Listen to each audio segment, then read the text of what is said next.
На 16. септември 1982 година, членовите на либанско-христијанската полиција, позната како Фаланга, во координација со израелската армија, упаднаа во палестинските бегалски кампови Сабра и Шатила во јужен Бејрут, убивајќи околу 3500 палестински бегалци и либански цивили за 2 дена.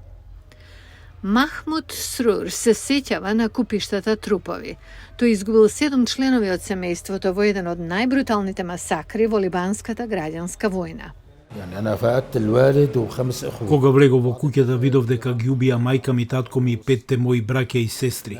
Некои од моите соседи беа обезглавени, други тела беа врзани и силувани.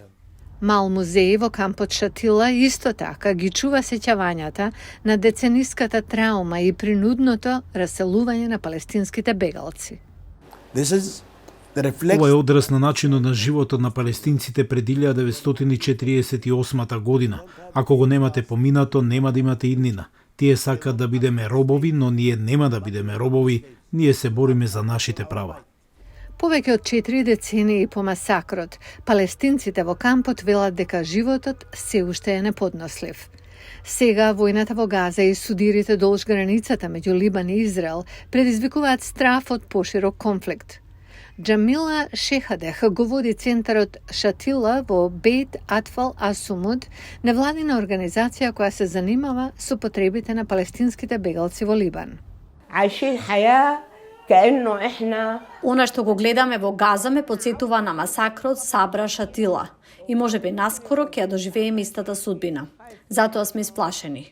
Војната значи уништување. Луѓето овде велат дека сликите од војната во Газа ги наведуваат на безусловна поддршка на милитантите на Хамас. Хамас е вистинско палестинско движење на отпорот. Тие го спроведуваат она што секој палестинец би сакал да го направи.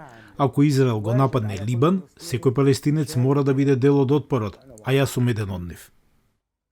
Министерството за здравство на Газа, поддржано од Хамас, вели дека повеќе од 14.000 луѓе се убиени, откако Израел ја започна војната против терористичката група како одговор на координираните напади на 7 октомври. На тој ден, вооружени напаѓачи на Хамас убија 1200 луѓе, главно цивили, и киднапираа повеќе од 200 луѓе, вклучително и деца.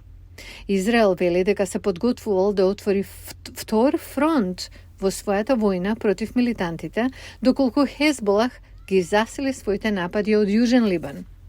Либан е веќе на работ на колапс по долгогодишниот економски хаос. Зголемениот гнев и напнатост меѓу палестинците во земјата и изгледите за нова сеопфатна војна за многу либанци се причина за загриженост.